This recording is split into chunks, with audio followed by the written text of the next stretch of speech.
We're about to enter the world of the dragon. A handful of tiny volcanic islands where you'll find a rare, mysterious, feared and magnificent reptile.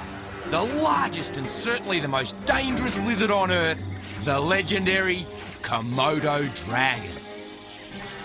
G'day, I'm Steve Irwin, and I'm taking you into the heart of dragon territory.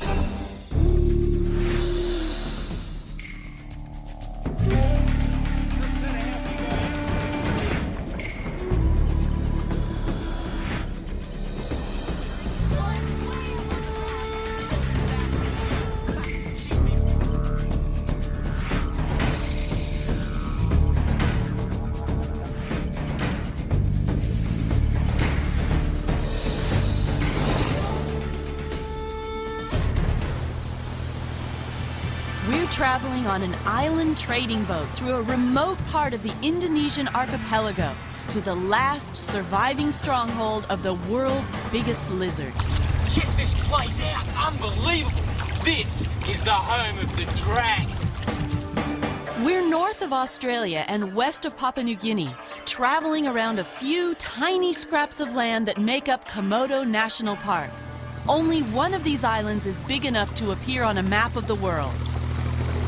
Indonesia lies on an explosive mix of tectonic plates.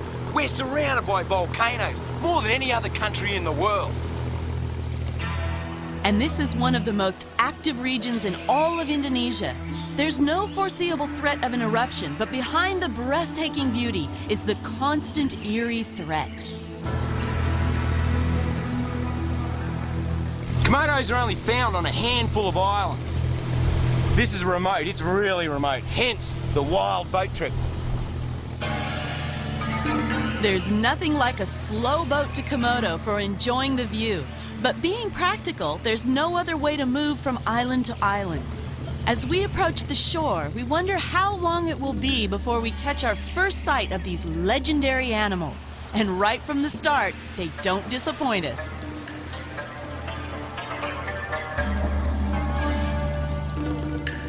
Have a go at the welcoming committee.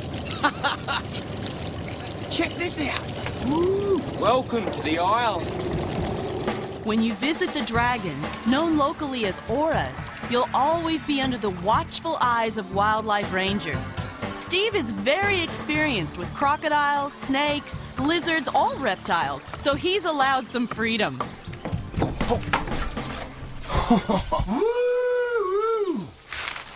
Komodo dragon welcoming party. Holy smokes, this is gonna be an adventure. Excuse me. As I try to weave my way past the welcoming committee, I spot a couple of huge dragons feeding in the mangroves. And I didn't know it, but dragons frenzy feed. They see me, which triggers a food response, and they rush straight at me, trying to get my calf muscles and my thighs. If they connect, they're gonna make me bleed, and then it's all over bar the shouting. They just keep coming straight at me. No. Hideously dangerous. One bite and I'm a god. Get out. Back off. Get out. Holy smokes, that was too close. Hey, yeah. Let's follow them. I've been allowed to get right in close to the lizards, but they are dangerous. In a food response, they could kill, and that's why it's important for visitors to travel with rangers. The locals call this dragon Baras, and he's an enormous Komodo. He's been scavenging near the water. Where the fishermen have set lines, he's taken advantage of the fish. But unfortunately, he's gotten the hook right down his throat, and now Steve's gotta help him out, or it could cost the lizard his life. And it isn't that easy. I've got to try and get out in front of the lizard and pull the fishing line so as the hook and all pops straight out of his mouth. Got it. Oh, great, now he gets aggressive. Oh no, his aggression's turned to a food response. He's on me, he's gonna try and bite my calf muscle. He's on, he's wired, he's gonna grab me. I've gotta run for cover. Woo, straight up a tree, look at this. He's gonna take my calf muscle straight out, and if he locks down, I'll bleed out and die. The tree's my only chance. In such short distance, he'd outrun me and grab me easily. Unbelievable. He's just clicked. This is a great demonstration of how dangerous they are. How's this? Check this out.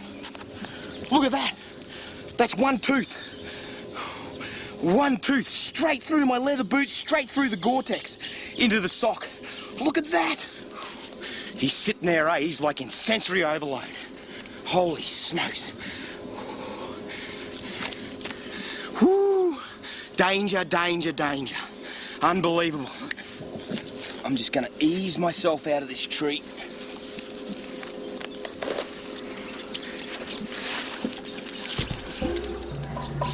He's onto me. He's staring straight at me. I'm gonna have to be really careful and get ready to run, because there's blood in the air. I've spiked my arm, and if he senses that, he'll attack again. We're out of here, come on. Komodo dragons aren't the only wildlife on the islands, but everything else that lives here is fair game for them, unless they use the buildings and keep out of sight.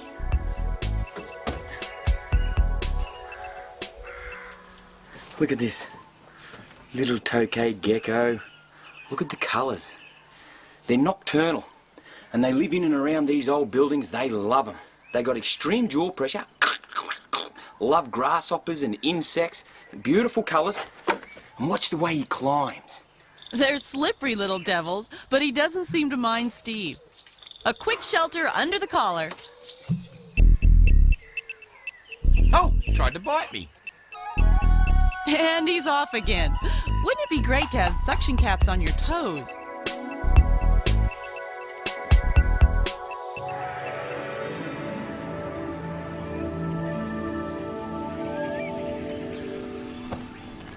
Sunrise in the islands is always a classic time. All of the nocturnal animals, the deer and the buffalo, they start to seek refuge.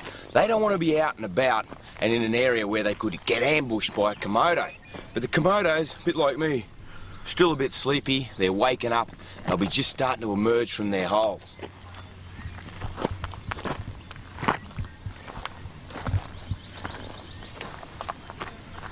So are the humans. All the boys on the boat, they're starting to get up, starting to emerge from their holes in the boat. Salamat pagi! Salamat pagi!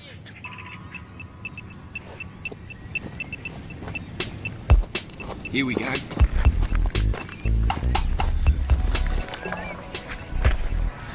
Dragon poo. Now, like all goannas, or most large goannas, large monitors, their poo is very significant.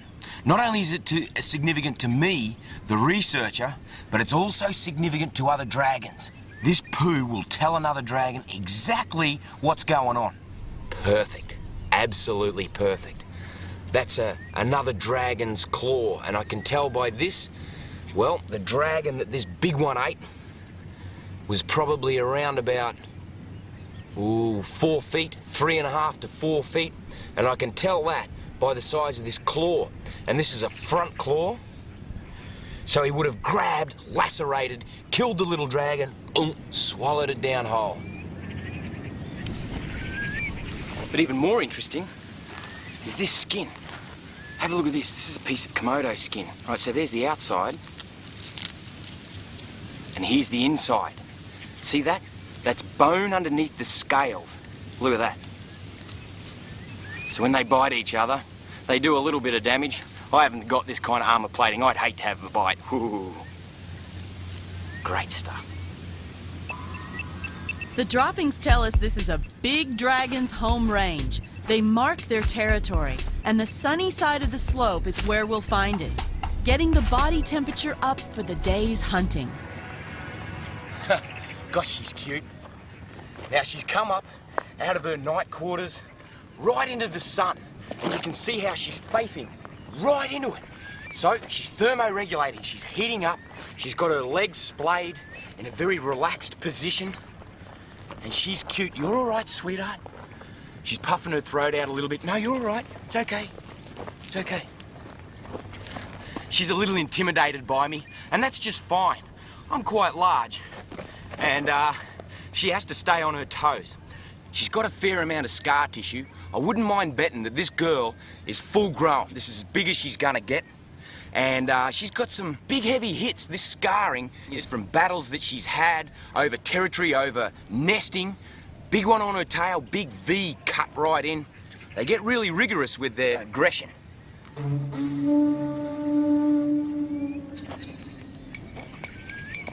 Steve spots another one. Big male this time, and these lizards are extremely intelligent, one of the smartest reptiles on the planet. Have a look at the size of this. He's a beauty. There's a good boy. He's got some really heavy-duty scars on his back from territorial disputes with other Komodos. They bite each other on the tail and the back. Have a look at those feet. Bigger than my hands. What a reptile! Yes, this is one of the ruling reptiles. You can see why they're immense. Absolutely immense. I just take my time, nice and steady. Nice and steady. I tell you what, this is really intimidating. I'm just watching his back feet. At the moment, he's quite relaxed. Komodos, like all goannas, they're ambush predators. And within their own body length, they're faster than I could ever move. He'd have teeth like a tiger shark. The Komodo dragons are from the same family as the Australian goannas and other monitor lizards, or varanids. Don't let that lumbering dinosaur walk fool you. These guys can switch on a real sprint and hit almost 12 miles an hour when they hunt their prey. Komodos can be creatures of habit. Regular pathways become well-worn tracks, and that flicking tongue is tasting the air for any sign that potential prey has passed by recently.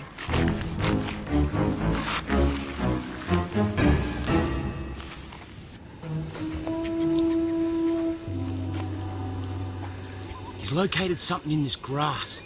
This early morning dew holds the smell very well. And I can see some fresh dung here. Whoa. You can see this fresh dung.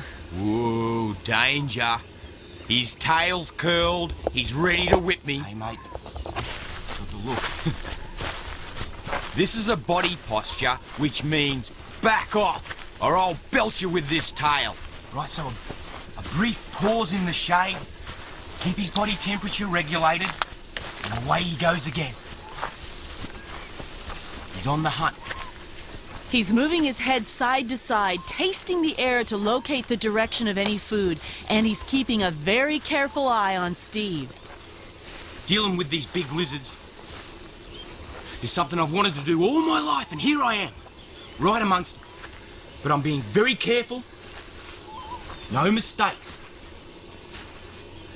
Because at 9 feet, he'd have the capacity to bring me down. If you can imagine, these guys kill and consume buffalo, deer, wild pigs.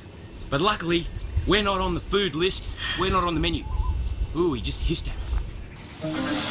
The hiss is a warning, and that mouth is full of curved, serrated teeth, designed like razor blades for grasping and cutting. Their bite is similar to a shark, capable of slicing through tough hide. I'm in no danger. He's relaxed. What a head! Like a dinosaur. Those ears, slits behind the head, very good sense of hearing. And the eyes, really good at picking up any movement in the savannah. They've got big nostrils to suck in a lungful of air. And you can see that saliva, the drool that dribbles out of their mouth. It contains bacteria. Even when they bite an animal, if that saliva gets in, it will cause death. He's sensing the air with his forked tongue as he strides back into the bush. Steve follows him, but at a safe distance. The Komodo's body language is saying, "Stay away from me." There's that curled tail ready to snap out with incredible force. They use it for defending themselves or their territory. And there in the grass, Steve spots another reptile. Got him. Oh, he's gonna bite me. No biting. This is a tree snake. And I have to be really gentle because he is so slender. And he's gonna bite, no doubt about it. Have a look at that. For one of the most beautiful snakes that you've ever seen. This is what I call the golden tree snake. And they are fast, really fast. They are so fast that I'm running through the savannah and can't catch up with them. Really quick. And they're predominantly lizard feeders. They cruise around, searching the savannah with that forked tongue. Licking, tasting the air. He's tasting my breath right now. As soon as they locate a lizard, whack, grab it, boom, swallow it down alive. They're non-venomous, but he wanted to bite me, which is his only form of defense. And smell that? Whew, that is the other form of defense. Down here, at his cloaca, he is exuding an odor that stinks. It's very pungent. And of course, there's a lot of predators around here. Absolutely everything would eat this little snake. And if he lets go that pungent odor, the animal, whoa, that stinks, and it gives him enough time to give him the slip. Wow, they are sleek. Really sleek. Okay, let him go in this bush here. You watch this. There you go, mate.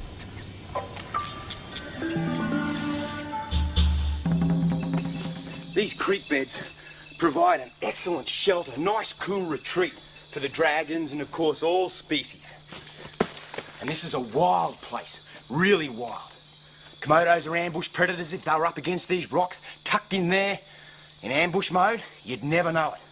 So I'm keeping my wits about me, just like the rest of the wildlife around here. There's a whole troop of monkeys going through the leaf litter, picking up the berries and the figs. Getting a feed, prime dragon food.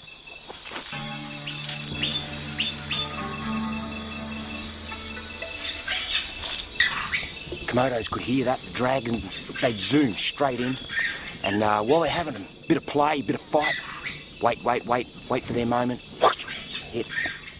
The monkey troop is well organized. Those warning sounds are an escape plan and the dragon misses out. Steve's heard a dragon moving through the undergrowth near a stagnant water hole. And there he is, tasting the water with his tongue before lowering his head to slurp it down. They can go for long periods of time without water.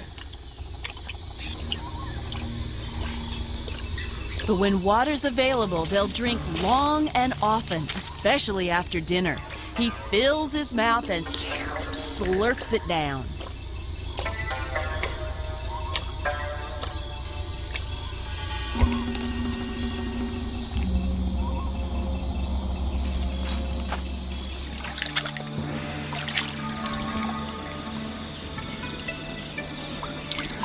Where the pigs and the buffalo haven't stirred it all up into that primeval ooze, it's pretty clear. Well, it's not too bad. Pretty well filtered. But I reckon you'd be in more danger if you drank this than Komodo ambush.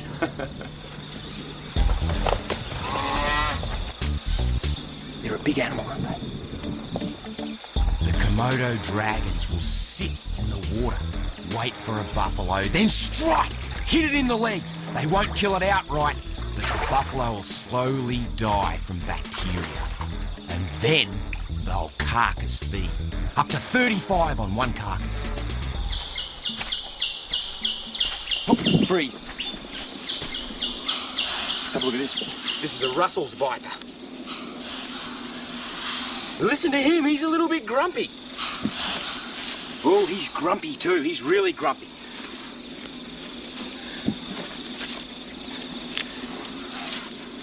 He's grumpy as. This is one of the most feared animals in this part of the archipelago. This is the Russell's viper. In Indonesia, they call him viper. And they're very well feared and for good reason. They're very fast, highly toxic venom. If you don't get the serum, you've got a good chance of dying. A snake this size would kill you. And he looks just like a rattlesnake. Very similar to a rattlesnake. Have a look at that head structure.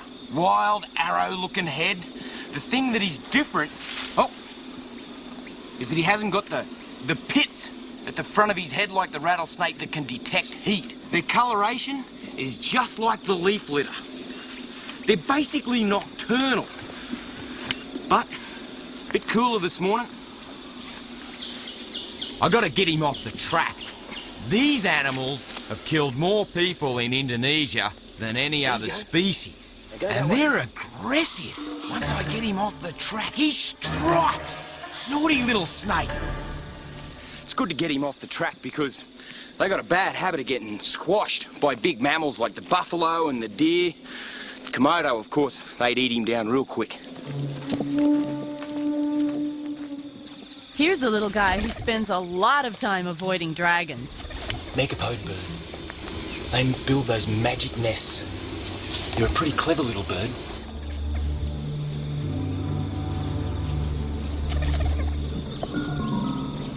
Here's a dragon trail leading straight into megapode bird. See his belly mark through here? So the megapode bird, this is where they nest, they're mound builders. You see dragon trails all the way through it. Every now and again they'd get a good feed here, either from the bird or from the eggs.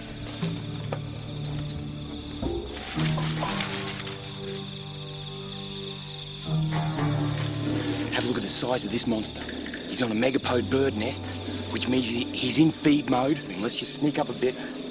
But I needed to give myself enough room that I can run. The discovery of a good food supply is often what triggers mating. Males and females encounter each other when groups of dragons are attracted to the food source. And after they've eaten their fill, they'll sometimes mate, usually in the dry season from January to October. How's this? This is a nest site. So this is where the females come.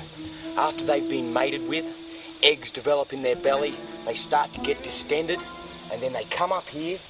There's a patch in the gallery forest that allows complete sun to come down, and you can see all the tracks. It's just a whole maze of tracks. Just got to keep an eye out for big males that might be in ambush. And this is where they come. This is where they come to lay their eggs. They go right down into these holes where the soil is moist and the temperature is around about 30 degrees Celsius. They'll lay their eggs. We think they lay their eggs at night. I've found through all of my years of research that most goannas, most monitors, baronids, like the dragon, will deposit their eggs at night.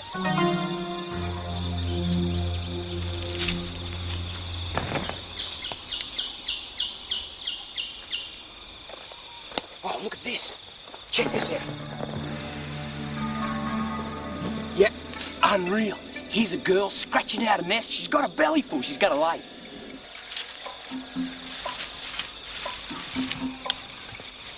It's a hard job when you're a girl with a belly full of eggs. Normally the female dragons, or as a general rule, female goannas, aren't all that worried. Once they've got it in their head, we must lay, they dig, dig, dig. She's been digging in this hole for quite a while, and it's really nice, soft dirt.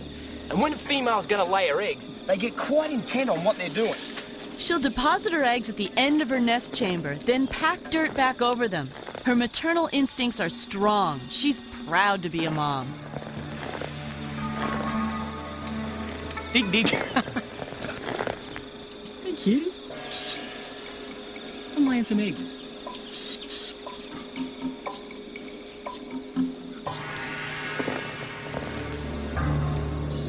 Have a look at this one looking on. That dead set looks like another female. Have a look at the belly on it. The females get really distended in the tummy with eggs. And this one, which I've nicknamed Nicole, checks her out. She doesn't want some other girl coming in and nesting where she wants to nest. And as it licks my foot, I hold my ground. I hope, just hope, that it doesn't bite. No, she's more interested in going and finding a nest site. Now, these girls will actually get a little possessive over their nest site once they've deposited. Usually around about 7 or 9 months incubation period, and once the eggs have hatched, the babies have to emerge, get up out of this soil on their own, avoid predators, and then they go straight up a tree. The little ones are arboreal. They can climb, no worries at all. When they're big adults, they're too clumsy and they surely fall down. Oh. Hey, there's 2 of them up here. 2 little baby dragons.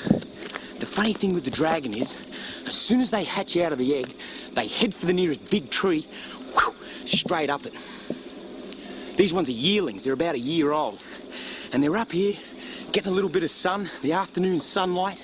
Of course, in these trees, there's a whole series of insects, geckos, skinks, birds' eggs. Just about everything you'd want to eat when you're a baby goanna is right here. And they grow really quickly. These blokes are almost 2.5 feet in length and quite solid. And they're very calm, very quiet in the tree, no problem at all. They've got to go into the trees, otherwise the big Komodos are going to eat them. Even the teenage Komodos will eat these little ones. They're highly cannibalistic. 1 out of every 5 meals eaten by a big Komodo is a smaller Komodo. Without this population control, there wouldn't be enough food to go around. Ah, I see what's going on. Big Komodo cruising around in the savannah. That's why they're sitting up here so quiet. I don't say I blame him. He's a big lizard. He's 7.5 feet in length, maybe more, and he's in feed mode. He's looking, he's scanning the savannah for a feed. Yeah, good choice, really good choice. It's estimated that a dragon in the wild could live as long as 50 years, with the biggest ones growing over 10 feet long. The reason dragons like pathways is that's where the scent of prey is strongest. Whether it's other dragons, animals, or humans, it's all a potential food source. They'll scavenge anywhere. A pile of human garbage can give up a tasty morsel. Dragons around here have learned to live off humans for at least part of their diet. They'll go anywhere the scent leads them, and the villagers on the islands must always be aware that a hungry dragon could be close. They're instinctive ambush predators, and if the island deer stray too close, the Komodo's ready to lunge, even though in this case, it's a much bigger animal. Have a look at this, we've got a standoff. Look at the deer, it's anticipating it.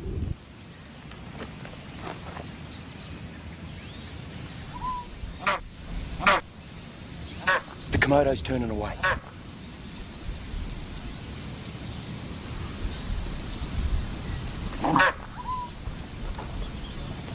Hear that? That's a stress call. I'm not sure whether it's barking at me or the Komodo.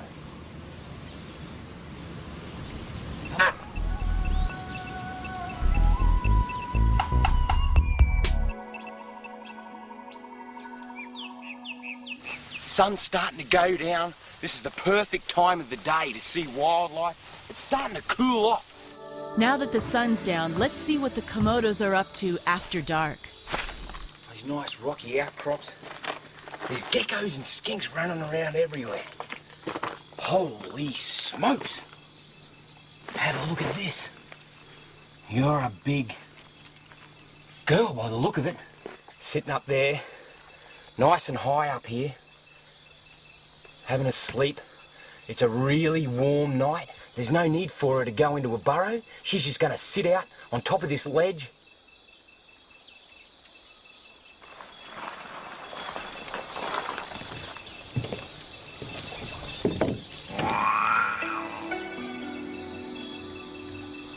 A feral cat! Steve's about to make an incredible discovery. This species of snake is not known to live on these islands. Yeah, have a look at this.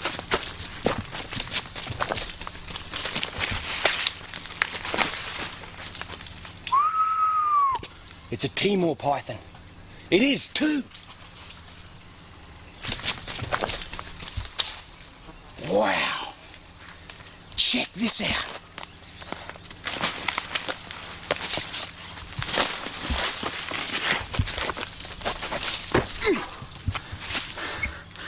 Have a look at this little beauty. It's a Timor python. I never thought in my wildest dreams I'd ever get to see a Timor python. Have a look at the colour of his head. Beautiful golden pattern. Spectacular snake. He scents in the air. Forked tongue. Just like the Komodo dragon. Aren't they glorious? Have a look on his bottom jaw. Just along there. He's got pits. They're heat-sensing pits. He wants to go back up his tree. Now, being a python, he's completely harmless. But I've got to be careful because I've never been here before, and I'm not all that sure about the local fauna, particularly the reptiles. Have a look at him. What a glorious snake. Check this out. He's got a stubby tail. At some stage, something's bitten, perhaps eaten his tail. Komodo dragon, more than likely, but they're nocturnal. They eat, sleep, and hunt at night. There you go, mate. Back in your tree. Up he goes. What an honour and a viable piece of scientific history. Wow.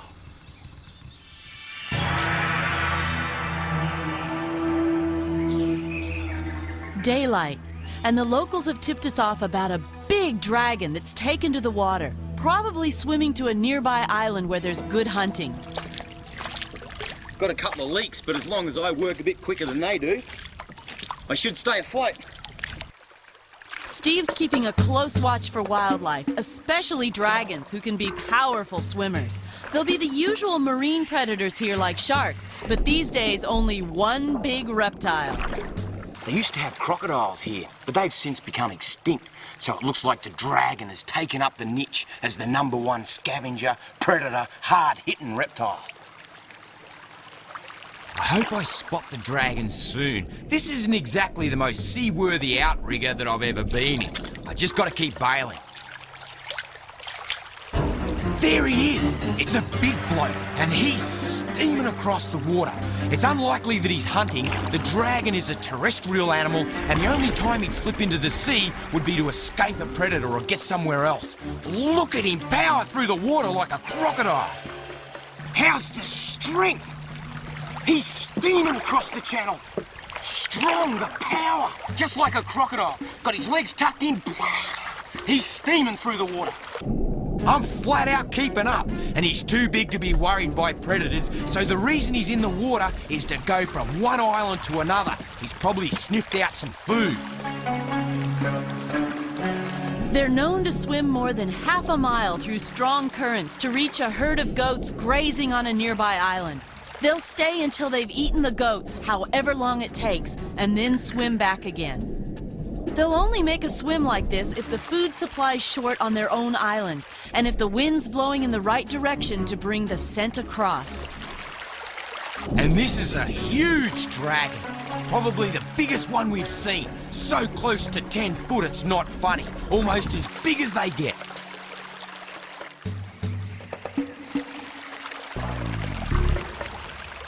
On the downside, his movement's restricted, but that won't stop him sniffing out and striking anything edible. Check him out, he's just having a bit of a rest.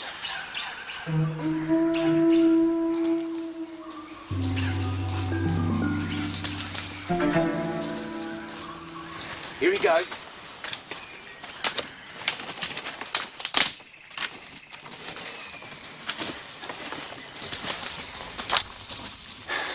How's this? I hope you can't smell this. Makes me nervous. He turns straight at me. He can sense the blood. He goes into feed mode and he readies for a strike.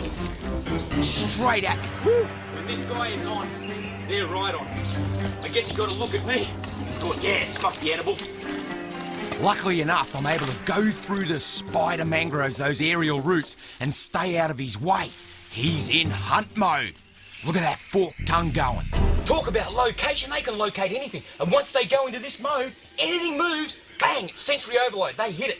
A little bit of bark falls off the tree, whack, straight at it. Phenomenal, the keenest sense of sight. Phenomenally keen, real good eye for movement. Scanning, because I tell you what, see how nice and pink my toes are? He spots him and lines up for a strike. He has another go at me. Look at this. He wants me. I'm going higher. I just don't feel safe. Look at him. He's right at me. He's starting to lose interest and move off. It's starting to get safer. He's heading out of the mangroves and into the scrub. Time for me to move up, but I'm going to give myself a lot of distance. He's in food mode and I won't want to get too close because it's easy to see that he is on. Look at the power in those legs. Talk about a living dinosaur strutting his stuff. They exude a sense of power and prehistory. Look at that forked tongue. Magnificent animal. He's starting to get out of hunting mode and into an inquisitive mode as he goes from side to side, picking up the scent of something. And now he's starting to jog. He's heading out into the savannah in a jog. Where is he going? What's he doing? Let's follow him and see what he's up to. Woo! Dragons can run over 12 miles an hour. This one's running, I don't know, 4 or 5. This is only a trot. They go faster. Here he's picking up speed. I don't know where they're going. Woo! They're chasing something. Slowing down. This is a trot. Whoa! Slowing down. Here he goes. Into the shade.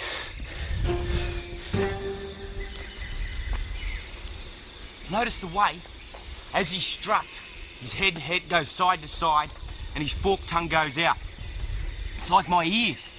As I'm listening, if I hear something, I can tilt to one side and detect where it is. They are a highly sophisticated animal. Their senses are very well honed. And it's important that I follow him from the water to his destination to get a better understanding of those instincts. They are one complex animal. As well as the obvious use for walking and running, the feet and claws are designed for other purposes. They can be powerful weapons for defense or tearing at prey, efficient digging tools for unearthing eggs or building nests, and in males, as hands for gripping their partner during mating. We just look for a nice, comfortable spot. He's scavenging amongst the debris left on the high tide. He grabs a bit, yuck, spits it back out. It's not edible. Whoa, he's starting to curl his tail up. He doesn't like my presence. I guess I was in his way. Tail whips are just a warning, but a good solid one at that. Oh, she's starting to sting a bit. Actually, have a look at this. See a bit of a bruise there? What happened was, kind of the tail hit me across there, and that was like whoosh, whoosh, the last part of the tail connecting. Hey, quick, get a good shot of it, because this is like the best souvenir I could ever get. What an impressive animal. You've just gotta love and respect them.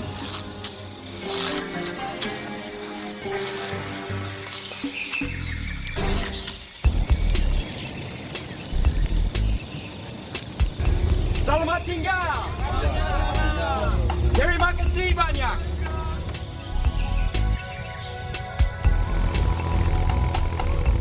It's time to leave the park rangers behind and look for more Komodo dragons all around the shores of these volcanic islands. The coast is so rugged that a boat's the only way to do it. Check this out. Really, really active.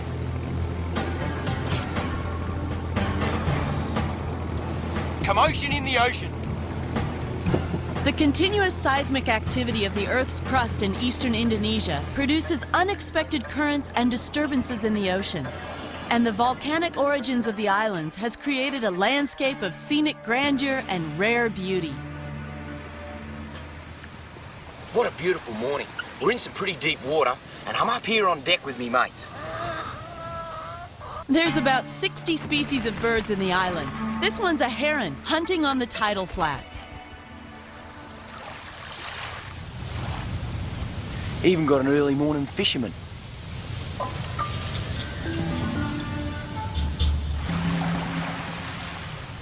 And another early riser, trying his luck in the waves.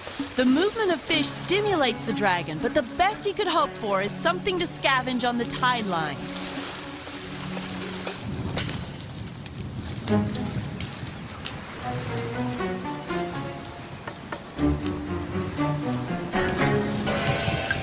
Have a look at this big bloke. He's beachcombing. I think he likes to look at my feet. You can see all bits and pieces get washed up here. Sorry, mate. Like old baskets, bits of plastic bottles and stuff, absolutely everywhere. Cans of bintang.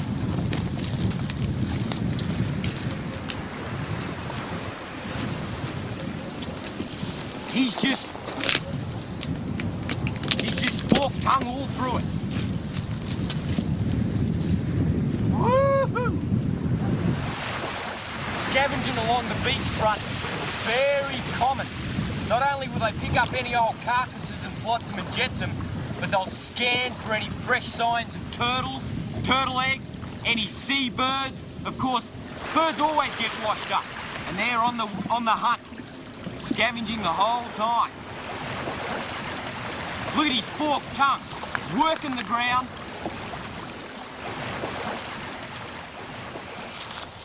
Beachcombing is usually pretty slim pickings, and the most productive areas for the Komodos is back inland on the game trails.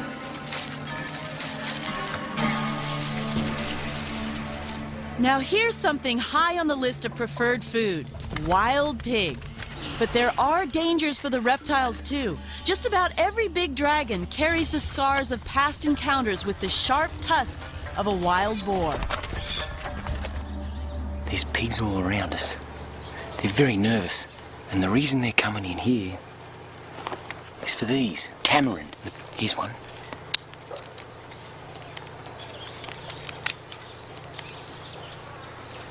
Got a real, citrusy type flavour. Pigs love them.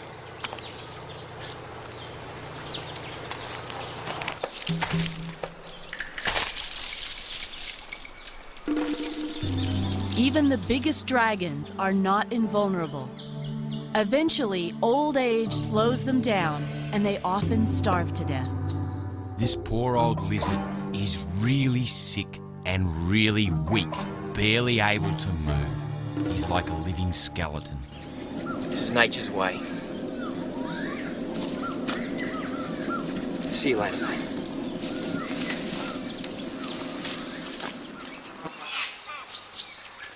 There are 15 species of snake on the islands. Around half of them are venomous, and 3 are dangerous enough to kill humans.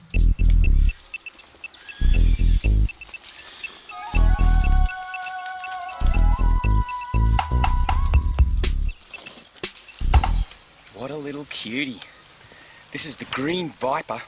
Don't get lulled into a false sense of security with his colour. That is the brightest green. And have a look at his head. Beautiful little snake, but he's a viper. And they are highly venomous. Not as venomous as the other viper out here on the islands, the Russell's viper, but this bloke would actually... Naughty little snake.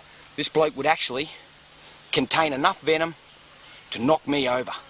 No problem at all. Now they're really fast strikers. You can see that S position that he's in there. He's going to bite me. No biting. I should have picked a bigger stick. Whoa, whoa, whoa, whoa. Okay.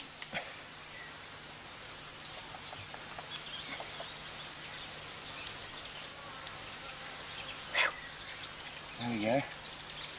Have a look at that tail. See the end of his tail? See how it's orange? Now he'll actually use that, we call it caudal luring. He'll wiggle that like that, and that'll attract geckos, which is one of his main food sources, and as it comes to get his little wiggle, whack, he'll grab it, envenomate it, and then work it down, swallow it down.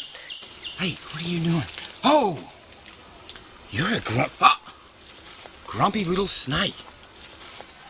Boy, he's grumpy. Oh! He thinks I'm gonna eat him. I'll leave him alone. Funny little viper. It doesn't take long to locate wildlife in the monsoonal vine forest. There are so many habitats for so many different species. Steve's like a kid in a candy store. If he's not up in the trees looking for wildlife, he's down on the ground. This is the gosong, the local name of the megapode bird. Have a look at the size of this mound. And there's Komodos all around.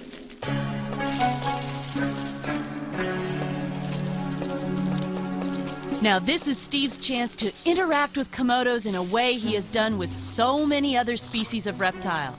It's a calculated risk, but Steve has worked with crocodiles, snakes, and lizards for his entire life, and the ultimate experience for him is to be at one with them. The dragons are very intent on looking for birds and birds' eggs. I'm gonna hold my ground. The area all the way around me is thick with Komodos. There's two right in front and there's several in the fringe, and I can hear a big one, and so can this little one. They're always ever present of the noise of bigger dragons around us. I've got to be really careful as these smaller dragons, for one slip up could be potentially dangerous. Steve's not afraid of them, and while they're cautious, they seem to accept his presence. And I'm going one-on-one. I've got to be careful not to move my fingers or something small enough that they think it's a food source. Oh, just like that. Luckily enough, it thought I was too big and backed off. There's Komodos all around me. Look at this bigger one behind me, just checking me out. I'm going to curl back up.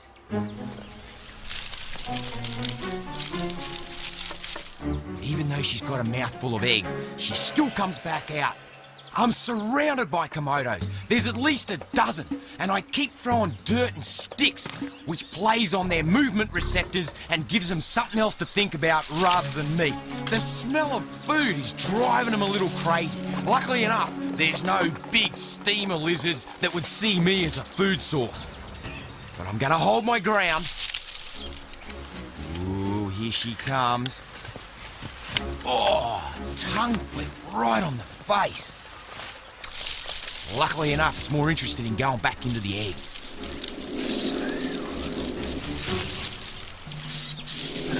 Licked on the face by a Komodo dragon. She had a feed, licked my face, she's on her way.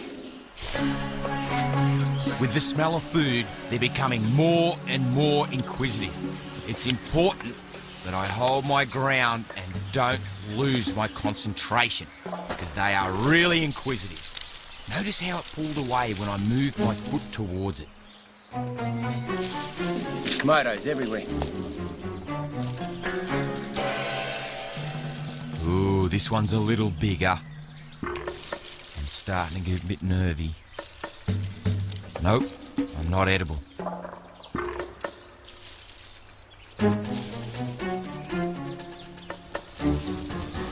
And another one. They're coming right at me, one at a time. You just move towards it. Come on. No, it's starting to back off. This is okay, it's moving off. Whoop, whoop, whoop. Whew. It thinks I'm unedible too. Have a look at this. There's Komodos everywhere. Ooh, these two, they're arching their neck. They're puffing out their throats. Look how stiff they're going. It's on. It's gonna happen. Here we go. The aggressor takes a position. Got a fight on our hands. Ooh, they get really, really aggressive. And they face up to each other. They can inflict a powerful blow and one may die. They wrestle. As long as they don't bite, they won't kill each other. It's like a big standoff. No matter how calm they seem, the Komodo dragon can explode into action in an instant. There's really nothing else like them anywhere on Earth. Salamat tinggal. Well, what an epic, total epic Komodo dragons. Woohoo!